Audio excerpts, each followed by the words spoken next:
Rich Lowry is the editor of the National Review, a conservative opinion magazine. Rich, good morning to you. Merry Christmas Eve. Thanks so much for being here. To you.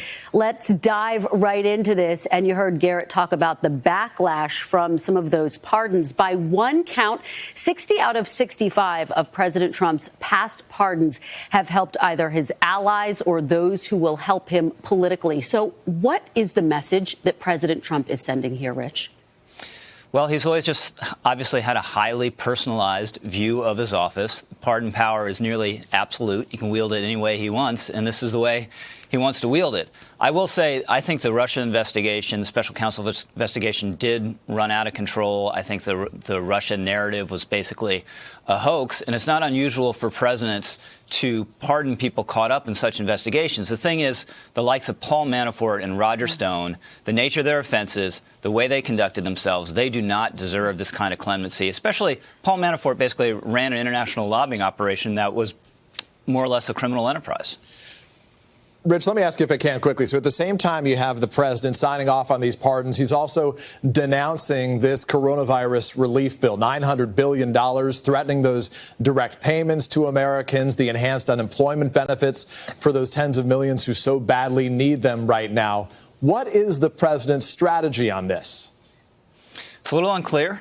I think big spending bills like this at the end, they're hastily thrown together by Congress, bad process, bad government. But the president, if he wanted these $2,000 checks, he could have really worked it prior to the bills passing.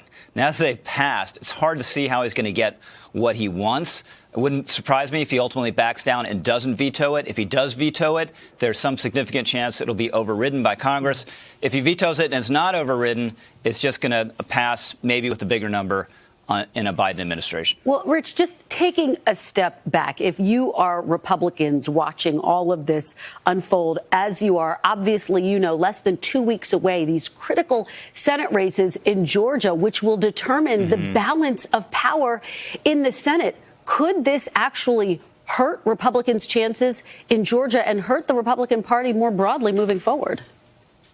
It's certainly a complicating factor in Georgia, where you had the two Republican senators there voted for the relief bill, but they don't want to alienate Trump voters. So having Trump coming out and denouncing the bill makes it awkward, like a number of things the president has done in this post-election interlude. I'm not sure how much it matters. We'll see. My sense is just everyone down in Georgia and on both sides is turning out in a massive way. And those are going to be really close elections. Of course, Rich, we're now less than a month away, less than 4 weeks away from President-elect Joe Biden being sworn in. What does what we've witnessed over the course of the last several days and weeks do to his opportunities and what he'll be able to accomplish in the early days of his presidency? I don't think anything that's happened, anything the president has done will affect it much. Obviously, Georgia is huge.